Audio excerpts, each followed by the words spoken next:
الشرح والإبانة على أصول السنة والديانة.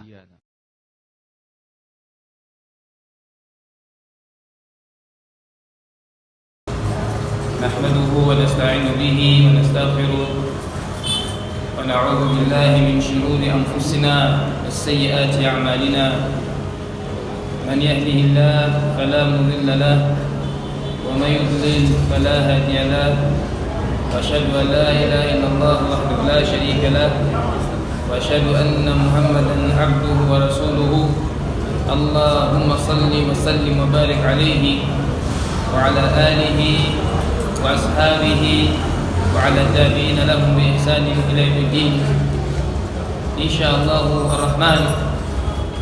Alors que nous sommes dans la nuit du 7 du Jumada al-Oula de l'an 1443 de l'émigration du prophète Mohammed sallallahu alayhi wa sallam de sa terre natale vers la Médine, correspondant au 7 décembre 2021. Nous voulons, si Allah subhanahu wa ta'ala l'a prescrit pour nous, poursuivre la lecture de notre livre At-Tawdih wal-Bayan li Shajarati al-Iman. Il s'agit de l'explication, la clarification, de l'élucidation de l'arbre de l'Iman, la foi, du très grand érudit Al-Allama Cheikh Al-Imam Al-Mubajjal Al-Habib Cheikh Abdurrahman bin Nasir Al-Sa'di, Rabbuna arhamhu rahmatan yaliku bi jalalihi azza wa jal.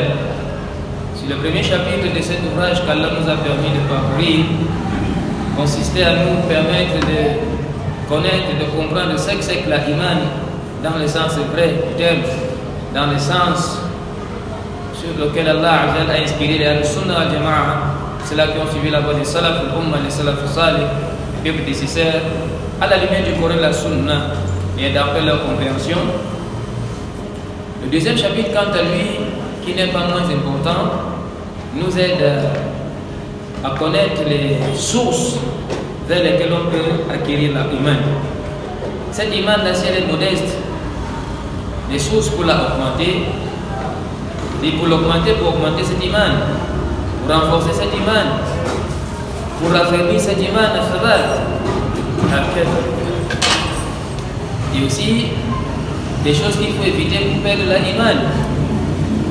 Donc cela relève d'une nécessité pas de moindre.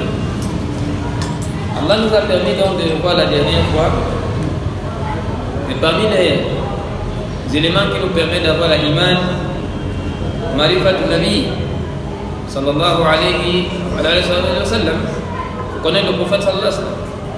Marifatu ma huwa alayhi min al-akhlaq al-aliya, faut connaître ce qu'il a comme caractère, comportement très élevé, wa al-awsaf al-kamila, et comme attribut parfait sallallahu alayhi wa sallam.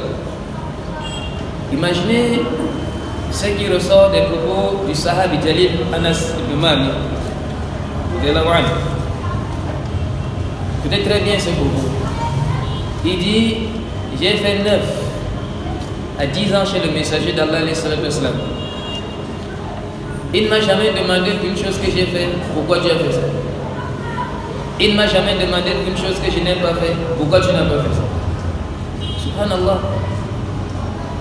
Le caractère du messager d'Allah était très élevé. Quelle patience. Anas ibn Malik, c'est un enfant. Si certains d'entre vous ne sont pas encore des parents, vous voyez autour de vous des enfants, ils sont turbulents, ils cassent le verre, cela, ça ne fait pas de remontrance à cet enfant. Allah subhanahu wa ta'ala résume tout ça dans quelques mots de la langue arabe dans le Coran. Allah dit: wa innaka la'ala khuluqin 'azim. Tu es certes d'un excellent comportement. Tu es certes d'une moralité éminente. Sallallahu alayhi wa sallam. Lui-même dit alayhi salatu wa sallam: innama bu'ithu lutammima makarim al-akhlaq. Allah subhanahu wa ta'ala m'a envoyé parachever les nobles comportements. Comportement noble, il est venu les parachever. Si vous voyez un comportement noble quelque part, sachez que le messager d'Allah l'a 1000 fois plus grand. De ce point de vue, nous lisons à la suite: وَلَمَا كَانَ هَذَا الْإِيمَانِ مِنْ أَعْظَمِ مَا يُقَرِّبُ الْعَبْدِ étant donné que cet iman est ce qu'il y a de plus immense qui rapproche le serviteur d'Allah, ومن أعظم الوسائل التي يحبها الله, et que l'iman fait partie des moyens les plus aimés d'Allah subhanahu wa ta'ala, dont peut être revêtu un croyant, un être humain. Quand tu as l'iman, Allah t'aime. Ce degré d'amour sera aussi en fonction de ta iman. Si la iman est très élevée, l'amour qu'Allah a envers toi est très élevé. Si cette iman est toute chose de manière proportionnelle, comme Allah dit dans le Coran, jaza al-wifaqa, la récompense est proportionnelle au travail. Les Arabes disent al-jaza min jinsi al-amal, le salaire est de la même espèce que le travail. يعني توسلوا بإيمانهم أن يكفر عنهم السيئات. Ces croyants-là, avec leur iman, ils ont atteint le degré permettant de bénéficier de l'absolution de leurs péchés. Allah sous leurs péchés, avec, n'est-ce pas, ça dit leur iman. وَيُنِيلَهُمْ الْمَطَالِبَ الْعَالِيَاتِ. Et avec cet iman, Allah Azza fait atteindre les visées les plus élevées. Wallah, mes chers frères, qu'est-ce qu'on a besoin dans ce monde? Regardez tous les harakat. Des gens voyagent, des gens se marient, des gens trouvent du boulot, des gens construisent, les gens font des transactions, les gens réfléchissent. C'est pour la quête d'une vie heureuse. Les gens veulent s'épanouir. Sinon, comment est-ce que vous expliquez que quelqu'un laisse sa famille, ses parents, ses proches parents, il vient dans les cités, les grandes métropoles, il cherche du boulot. Il cherche le boulot, pourquoi? Parce qu'il va être heureux. Il va être, n'est-ce pas, il va mener une vie agréable. Il va avoir un épanouissement. Cet épanouissement ne viendra jamais hors de la iman. Retenez ça comme vous retenez la sourate al-Fatiha. Si tu es mécréant, tu es infidèle, tu ne peux jamais goûter le bonheur. Tu n'as jamais le bonheur. Ne regardez pas le faux semblant dont certains koufars et c'est des musulmans qui sont comme eux sont là. Des musulmans qui vivent l'islam au rabais. Le simple fait de vous voir venir à la mosquée rester, ils disent voilà les extrémistes là-bas. Subhanallah.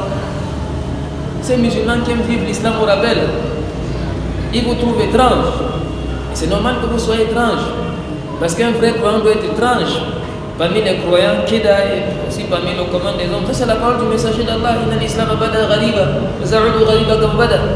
L'islam a commencé dans... les Sahaba étaient devenus méconnaissables.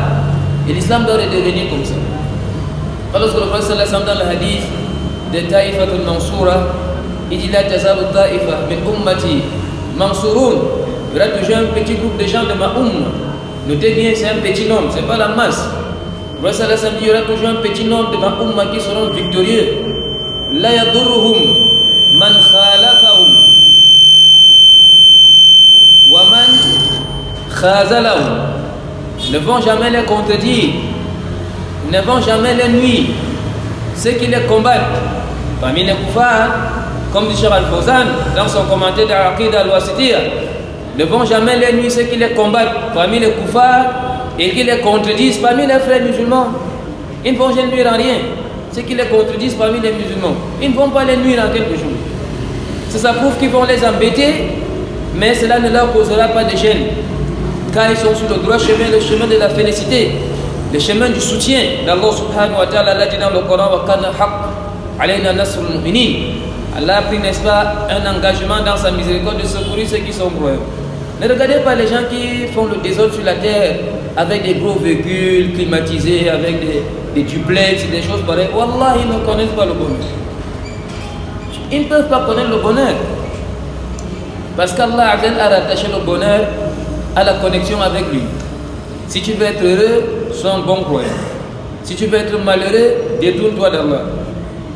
Si les gens continuent à hésiter à réfléchir, quel est le tafsir qu'on va faire du verset où Allah dit Man a'rada an dhikri fa inna lahu ma'ishatan danka. Allah dit celui qui se détourne de mon rappel va mener une vie de gêne. On va croire à qui? À Allah ou aux agitateurs? Allah subhanahu wa ta'ala dit Man amila amilan shuf. Allah dit quiconque fait de bonnes œuvres, homme ou femme, fa huwa mu'min. Huwa mu'min, il est croyant, falanuhyana wa yatatayiba. Man amila salihan min dhakarin aw untha wa huwa mu'min. Quiconque fait de bonnes œuvres, homme ou femme, tout en étant croyant, فَلَنُحِيَنَّهُ حَيَةً طَيِّبًا. Allah dit cela va mener une vie heureuse. Je pense qu'après ces versets-ci, on n'a plus d'autres choses à chercher. Parce que malheureusement, vous avez dans la Oumma des gens qui sont un peu hébétés. Il est capable de venir voir un cheikh, comme Dr Hayat ou Malam Bello, tous les djihadistes parmi nos ulama, pour lui dire, regarde, moi j'ai mon voisin qui ne prie jamais, sauf à 10 heures. Il va à Dubaï chaque semaine. Lui croit que aller à Dubaï chaque semaine, c'est le signe du bonheur. Là, ce n'est pas le signe du bonheur. Le signe du bonheur, c'est la iman. Si tu es un croyant, tu es heureux. Tu es d'ailleurs bien heureux. Et si tu es un pervers, tu es malheureux. Il n'y a plus d'autre forme de procès. Et puis il y a quelque chose d'autre, il faut qu'on s'arrête pour vous expliquer ça. Il y a chez Allah ce qu'on appelle al-istidraj. Vous avez entendu parler al-istidraj. Parfois, quelqu'un se détourne d'Allah, Allah fait semblant de les laisser dans l'opulence. Mais lorsqu'Allah va le frapper, il ne saura même pas comment la frappe est venue. Allah dit ça dans le Coran. Allah dit فَلَمَا نَسُوا مَا ذُكِرُوا بِهِ. Lorsque ceux-là ont oublié ce qui leur a été rappelé d'Allah, فَلَمَا نَسُوا Nisyan, ils ont oublié. Allah n'a pas dit فَامْتَقَمْنَا مِنْهُمْ. Allah n'a pas dit on s'est vengé d'eux. Allah n'a pas dit on les a châtiés. Allah dit فَتَحْنَا عَلَيْهِمْ أَبْوَابَ كُلِّ شَيْءٍ. Allah leur a ouvert les portes qui conduisent à toutes choses. Un peu comme vous voyez certains couvards. Les portes qui conduisent, il te dit voilà la planète Jupiter est comme ça, la planète Neptune est là-bas, voilà ce qui occupe Mars. Il est capable de t'opérer sans te toucher, là seulement devant son ordinateur, il fait passer des ondes et tout ça. Allah les ouvre des portes qui mènent à toutes choses.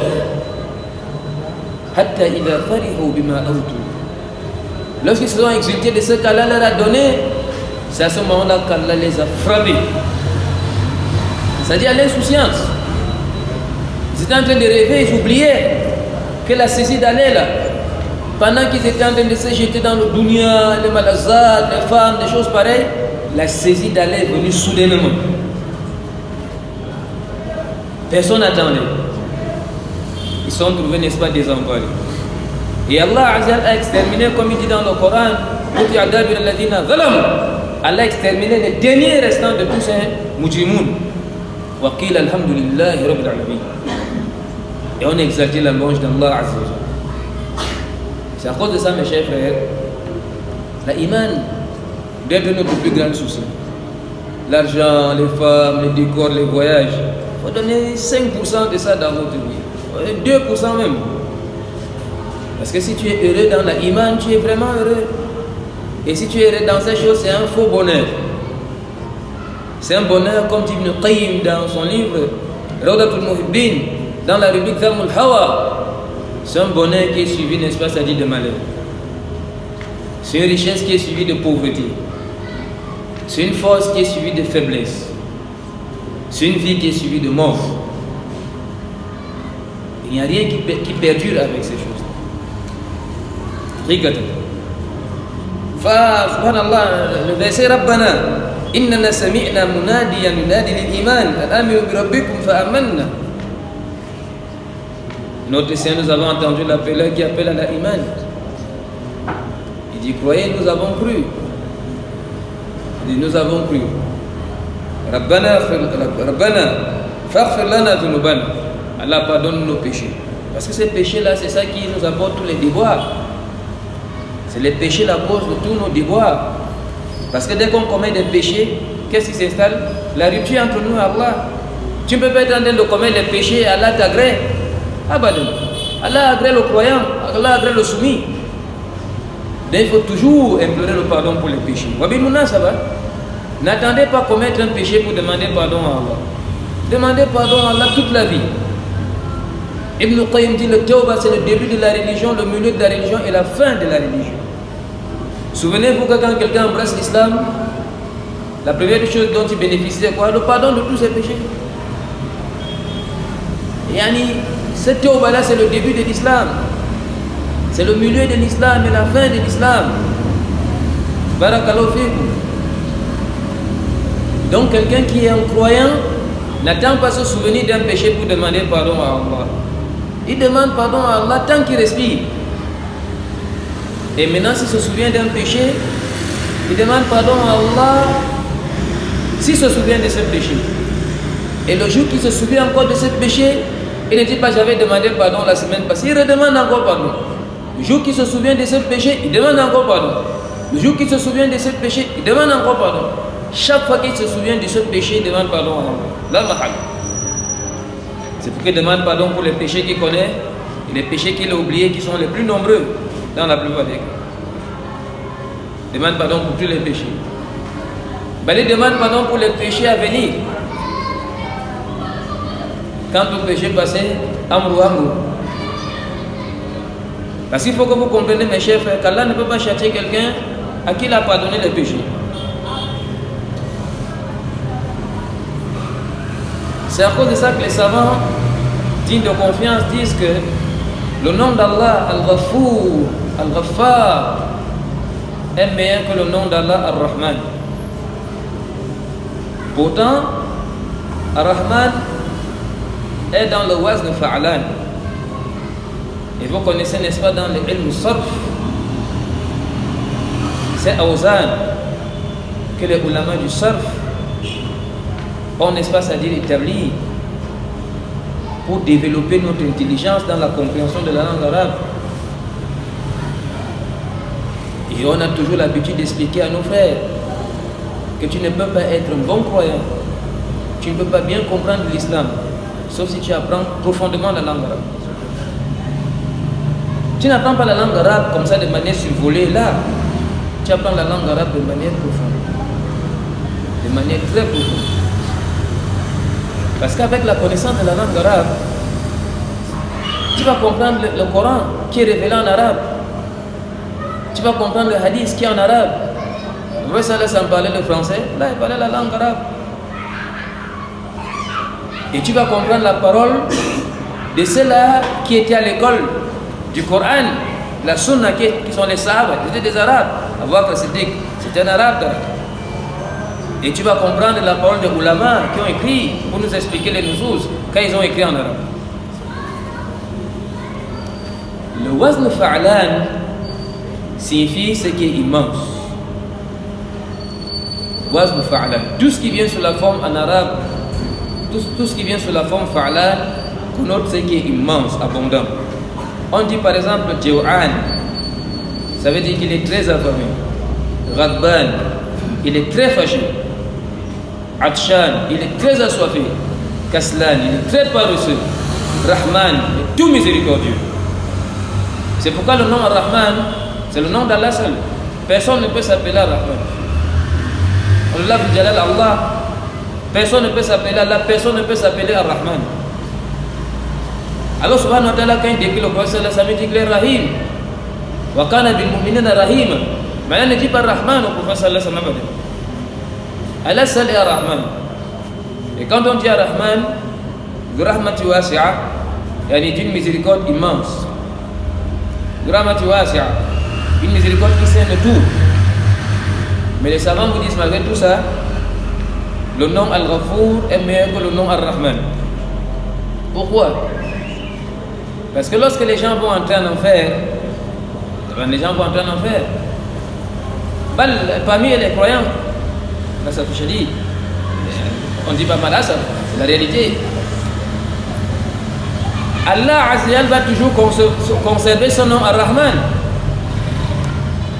Ce n'est pas parce qu'Allah va châtier les gens qui ne sera plus Ar-Rahman, il va demeurer Ar-Rahman, même en châtiant. C'est à cause de ça que Ibrahim alayhi salatu wassalam, il a dit à son père Adar, il dit Inni akhaf an yamassaka al-azab min ar-Rahman. J'ai peur que le tout miséricordieux te châtie. J'ai peur que le tout miséricordieux te châtie. Là, si Allah t'a pardonné tes péchés, il ne te châtie plus. Wa ma kana Allah yu'adhibahum wa anta fihim. Wa ma kana Allah mu'adhibahum wa hum yastaghfirun. Allah ne va jamais châtier les gens. Alors que le prophète sallallahu alayhi wa sallam est parmi eux. Allah ne va jamais châtier les gens aussi longtemps qu'ils implorent son pardon. Si les shuhud de l'istighfar sont bien, le péché est pardonné. Mais faites très attention. Ce que je vais dire maintenant révèle d'une importance capitale. Il faut que vous écoutez bien. Parfois, quelqu'un se lève pour demander pardon à Allah. Cette demande de pardon a besoin qu'on demande pardon pour elle. Parce qu'il n'y a rien décidé. Cet istighfar a besoin d'istighfar.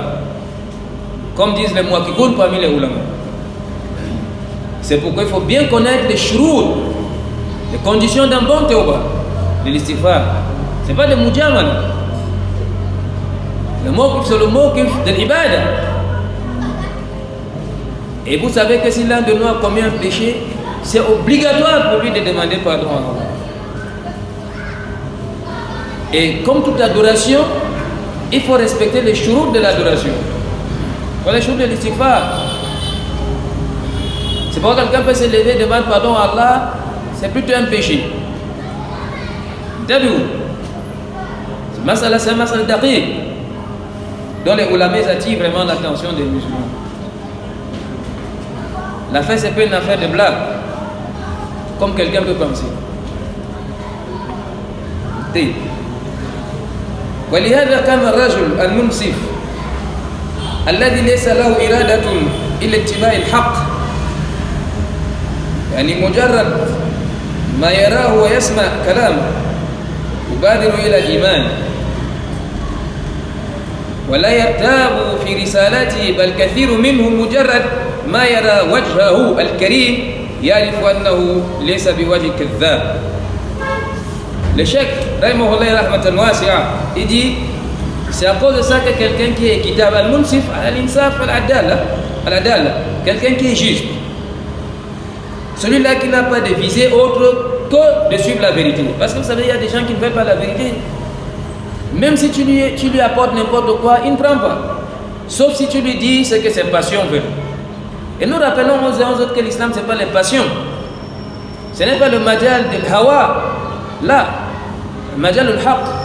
Allah dit wa bihaqq anzalnahu wa bihaqq nazal. C'est la vérité qui descend ici à Jama. Si quelqu'un est vraiment en quête de la vérité et qu'il est débarrassé des on-dit, il va rapidement croire au prophète sallallahu alayhi wa sallam. Parce qu'il saura que ça, c'est vraiment le messager d'Allah. Il ne va pas douter sur son message. C'est pourquoi Ja'far, quand il est arrivé devant An-Najashi, les négus d'Abyssinie, alors que les Arabes voyaient la catastrophe, les Arabes ont mandaté des gens d'aller prendre les croyants qui ont fui. S'il faut que vous reveniez dans l'histoire, la toute première immigration, c'était pas la Médine. La toute première immigration de l'islam, c'était en Afrique. Peut-être, à cause de ça, on peut se vanter d'être des Africains. Allahu a'lam. Les premiers croyants qu'on a torturés dans l'islam ont trouvé asile en Afrique, précisément en Éthiopie. Quand le premier groupe est parti, le deuxième groupe les a suivis plus tard. Les Arabes, écoutez la catastrophe. Les Arabes ont délégué une équipe d'aller les ramener. Vous devez comprendre quelque chose. Ce n'est pas votre physique là, que les ennemis de l'islam ne veulent pas voir. Votre physique ne leur dit rien. C'est la religion que vous portez en vous qui leur préoccupe. Tant qu'elle est avec vous, ça les dérange beaucoup. Allah dit dans le Coran, وَلَنْ تَرْضَنْكَ الْيَهُودُ وَلَا النَّصَارَى حَتَّى تَتَّبِعَ مِلَّتَهُمْ. Les Yahoud et les Nasara ne seront jamais avec toi jusqu'à ce que tu suives leur voie. Si les gens ont choisi une religion, ils disent nous sommes devenus des musulmans, des soumis à Allah. C'est-à-dire Allah c'est notre Seigneur, l'islam c'est notre religion, le prophète Muhammad sallallahu alayhi wa sallam c'est notre envoyé, c'est notre prophète. Vous ne les voulez pas dans votre terre. Vous voyez qu'ils sont de trop. Vous dites qu'ils insultent vos divinités, vos idoles. Maintenant quand ils quittent cette terre-là, le problème est censé avoir été résolu. C'est vrai ou c'est faux? Ils sont gênants quand ils sont là. Maintenant ils quittent, ils vont ailleurs. Ça veut dire que l'affaire est finie. Non, ce n'est pas fini. Parce qu'ils portent toujours la religion que vous ne voulez pas en partant. Il faut encore aller les traquer pour les ramener jusqu'à ce qu'ils apostasient l'islam. Le Ja'far, est allé, il a présenté à Najashi l'islam. On rapporte qu'An-Najashi s'est islamisé, mais il a caché sa religion. C'est pourquoi quand il est mort, si les riwayas sont sahih, le prophète sallallahu alayhi wa sallam a fait la janaza al-Raïb à Médine en disant que Jibril nous a annoncé la mort de notre frère An-Najashi. Il avait embrassé l'islam et il a caché sa religion. Ça peut arriver. Vous savez qu'Allah Azzawajal, comme disent les savants, nous oblige d'avoir la iman tout le temps. Tu dois être croyant, mais Allah ne t'oblige pas de montrer la iman tout le temps. Parce qu'il peut y avoir des cas de contrainte où c'est difficile de montrer la iman. Les frères Andalos, quand ils ont été torturés par les chrétiens, qui les ont massacrés, les Mahakim al-Taftish, si vous avez entendu parler, la souffrance était à son comble, ils ont demandé la fatawa des ulama. L'un d'eux a dit de quitter la terre, comme Cheikh Al-Albani a demandé aux Palestiniens de quitter la Palestine. L'une des fatawa qui a dérangé beaucoup de gens, mais on espère en Allah que Cheikh Al-Albani a raison. À quoi ça te sert de rester dans un endroit où tu ne peux pas adorer Allah? À quoi ça te sert de rester dans un endroit où ta femme n'a pas d'intimité? Un yaourt casse la porte, même si elle est en soutien, il entre, il fait des bêtises.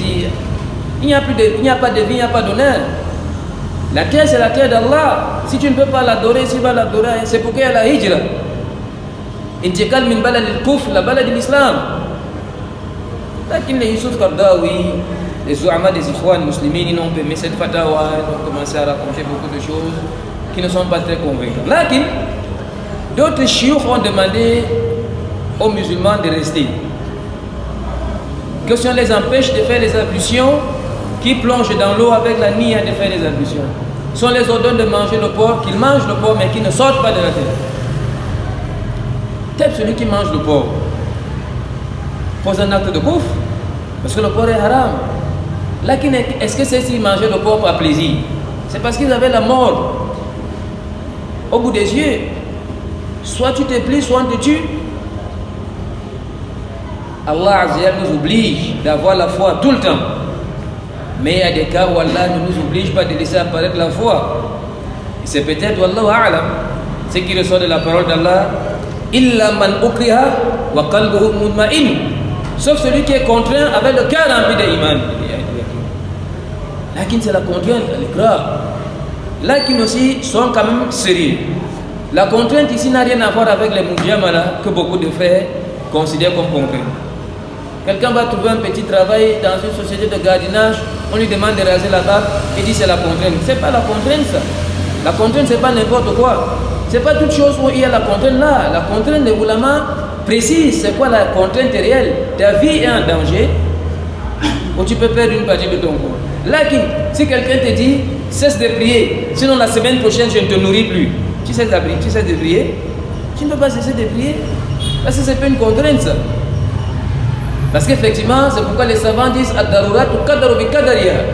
Parce que beaucoup de gens aussi sur la notion de contrainte ont amené n'importe quoi dans la religion et n'importe quelle facilité dans la religion là. Allah Azzawajal aime qu'on prenne les facilités comme il aime aussi qu'on prenne la rigueur. Pourquoi les sahabatul kiram, lorsque certains d'entre eux ils marchaient avec leurs frères, il y en avait qui, malgré la difficulté, ont décidé de gêner et d'autres n'ont pas gêné. Quelle était l'attitude des uns des autres? Ceux qui ont gêné n'ont pas vilipendé ceux qui n'ont pas gêné, et ceux qui n'ont pas gêné n'ont pas vilipendé ceux qui ont gêné.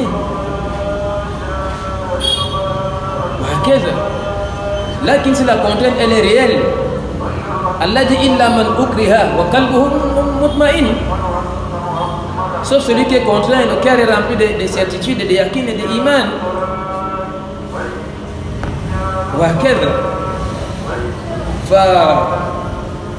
C'est à cause de ça, barakallahu fikum, que quelqu'un s'il voit le prophète, s'il voit, ici le savant t'explique même que si tu vois seulement le visage du messager d'Allah, tu vas déduire que ce visage c'est pas un visage d'un menteur. Il dit Wakil ali ba'dihim, on a dit à l'un d'eux, lima badarta ila al-iman bi Muhammadin qabla an ta'rifa risalatahu. On a demandé à l'un d'eux, mais qu'est-ce qui t'a fait te précipiter à faire foi au prophète sallallahu alayhi wa sallam sans même connaître son message? Faqala ma amara bi shay faqala al-aql laytahu naha an wala naha an shay faqala al-aql laytahu amara bi. Soulignez ça dans vos livres avec le crayon, mes chers frères, cette phrase qu'on vient de dire. Ma amara bishi. Soulignez ça avec le crayon. Soulignez ça avec le crayon. On a demandé à celui-ci, qu'est-ce qui t'a fait croire au prophète sallallahu alayhi wa sallam? Malgré que tu ne maîtrises même pas bien toute sa mission. Il dit, il n'a jamais ordonné quelque chose que la raison remet en cause. Dès qu'il ordonne quelque chose, la raison conçoit que c'est vraiment normal. Tout comme il n'a jamais interdit une chose dont la raison remet en cause.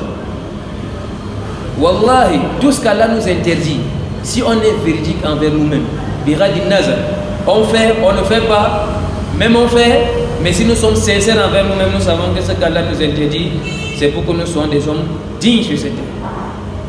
Et ce qu'Allah nous ordonne, c'est pour que nous soyons des hommes dignes sur cette terre. Vous voyez les dégâts du zina. Un chèque qui passe, on te dit voilà son enfant qu'il a eu avec la voisine. Il perd sa notoriété, il perd sa dignité. Ah bon? Lui aussi? Oh! Remerciez Allah, vraiment la sunna l'a changé. Vous-même, vous voyez, vous passez dans la société, les gens commencent à douter un peu de vous. Comme un frère veut nous dire l'autre jour, on ne voudrait pas parler d'ici, on ne voudrait pas parler de ces choses. Il est venu dire que l'imam a enceinté sa secrétaire kafir. Vous voyez la catastrophe? Il a posé la question, savoir est-ce qu'il doit encore prier derrière lui. C'est la question qu'il a posée. Est-ce qu'on peut encore prier derrière lui? Je pense que vous avez la réponse. On prie derrière lui, parce qu'il n'est pas sorti de l'islam. Mais on lui dit de ne plus faire les zina. Parce que regardez la catastrophe. Ces choses-là, ça nous fait rire, mais c'est très dangereux. Si toi, le musulman, tu vas faire les zina avec une kafira, tu es comme ça en train de fermer la voie de l'islam. Parce que quand les gens voudront prêcher l'islam, quelquefois on va dire, mais n'est-ce pas, voilà votre travail, voilà le travail de vos frères. Vous êtes quelle espèce de musulman? Tu seras comme ça en train de fermer la porte de l'islam sans savoir. Surtout si tu reviens chez cette fille-là, qui embrasse l'islam. Quel islam, votre fausse religion là? Regardez ce que votre frère m'a laissé. Il a disparu. Ça devient compliqué. Ça veut dire qu'à cause de toi, on commence à en vouloir l'islam, c'est la catastrophe. Donc vraiment, on se rend compte que si Allah nous ordonne que des choses, c'est vraiment wallahi yani, c'est vraiment wallahi yani, pour notre bien fondé, wallah. Pour notre bien fondé, wallah. Ce qui nous interdit aussi, c'est pour notre intérêt. Wallah, ici on marche d'après les prescriptions d'islam, les prescriptions de l'islam. Les gens vont embrasser l'islam sans qu'on leur demande d'entrer dans l'islam. Wallah, ils feront dans l'islam une source de dignité, une source de fierté, une source d'honneur, une source de grandeur.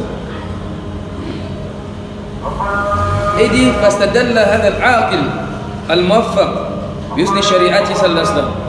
c'est pourquoi cet être raisonnable s'est référé avec quoi? Avec, n'est-ce pas, c'est-à-dire la justesse de sa légifération.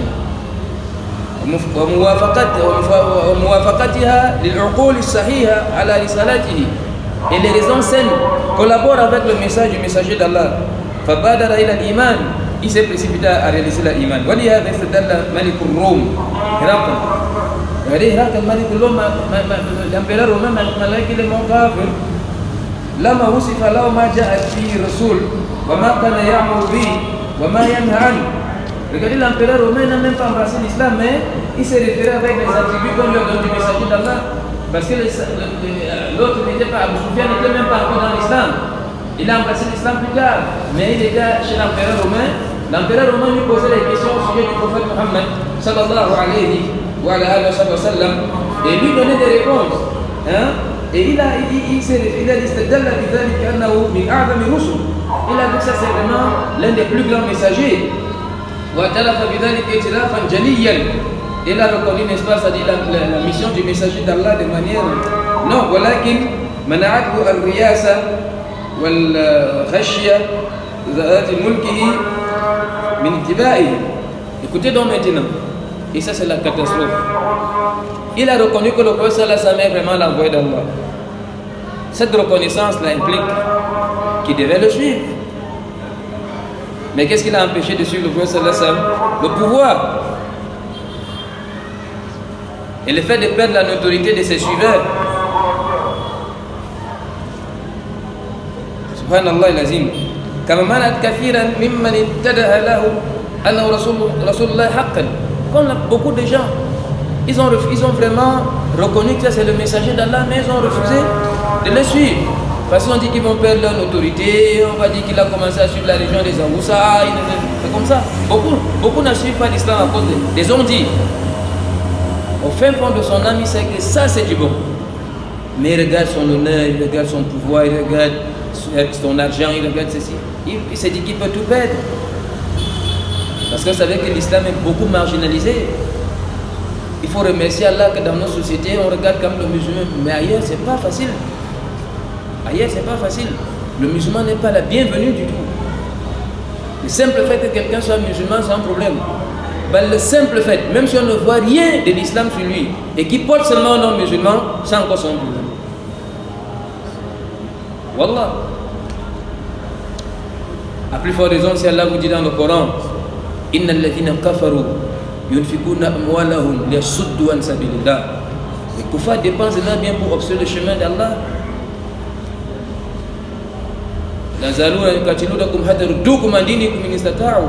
Ils devront cesser de vous combattre jusqu'à vous faire sortir de votre religion s'ils peuvent. Ces nusus-là sont des nusus dans le Coran. Subhanallah.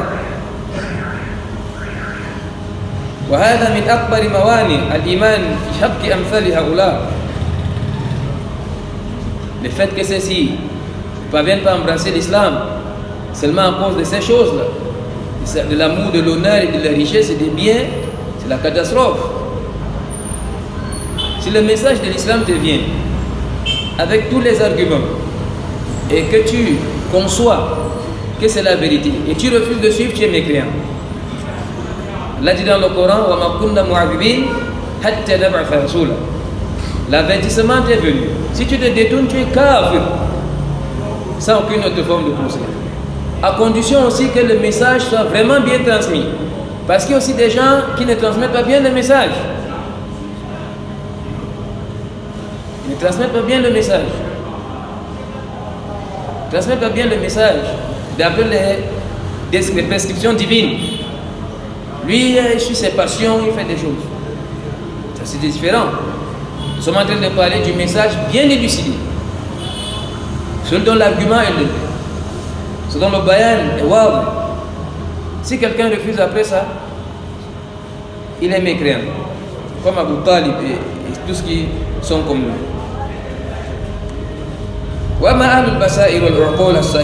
aux clairvoyants, et aux gens n'est-ce pas dotés de raisons saines, فإنهم يرون هذه الموانئ والرياسات والشبهات والشهوات تضمحل ولا يرون لها قيمة. Les gens éduqués regardent ces honneurs-là, ces équivoques et ces passions-là. Wallahi, ça n'a aucune valeur.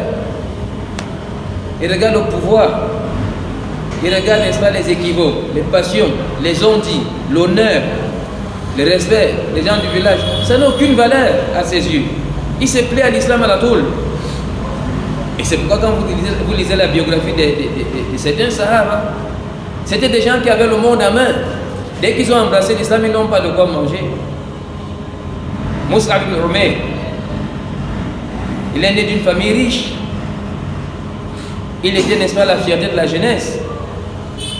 S'il passait dans un endroit, même s'il n'était plus là, on savait que c'est lui qui était passé à cause du parfum, de l'encens qui restait. Quelqu'un l'a vu un jour dans les rues, s'est mis à pleurer. Il ne l'a pas reconnu. Les habits étaient des haillons, de rien du tout. Parce que ses parents commençaient à lui mener une vie difficile quand il a embrassé l'islam.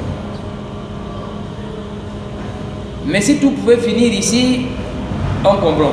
Mais la catastrophe, c'est le jour de Uhud. Quand il est mort, Mus'ab ibn Umayr, on ne trouve pas de quoi l'ensevelir. Si on ferme les pieds, la tête est dehors. Si on ferme la tête, les pieds ils sont dehors. Il n'y a rien pour le couvrir. Mus'ab, le Prophète a dit fermer sa tête et aller chercher quelques herbes dans les brousses de Médine. On est venu fermer ses pieds.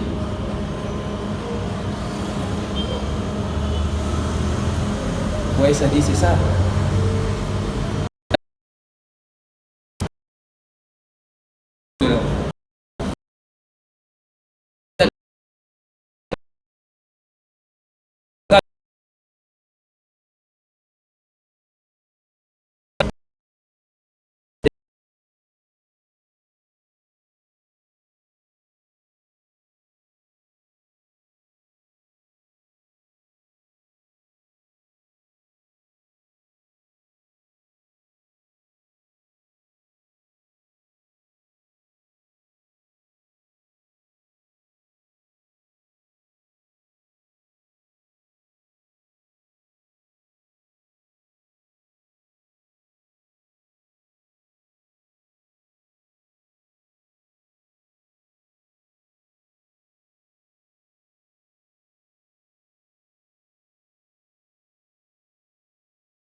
peux faire.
Tu ne vas pas étudier l'islam.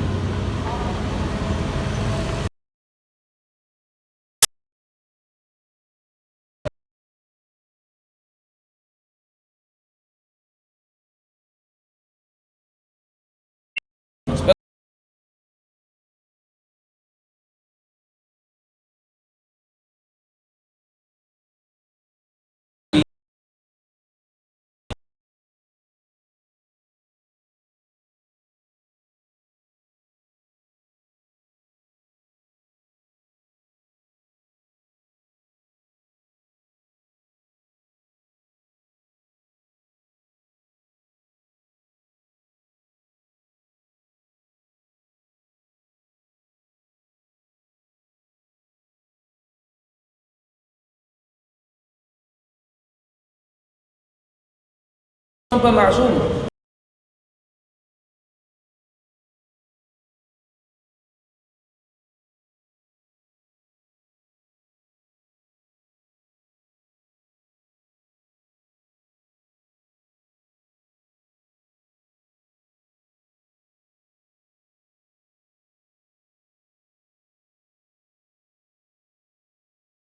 Et ils ne secourront en jamais cette religion. Leur passage dans ce monde sera inutile.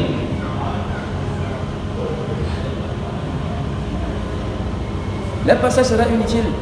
Parce que si tu viens dans ce monde, tu ne peux pas faire l'islam. C'est mieux de ne pas venir.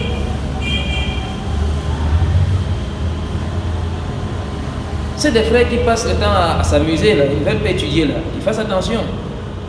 La connaissance est un aman, il faut étudier.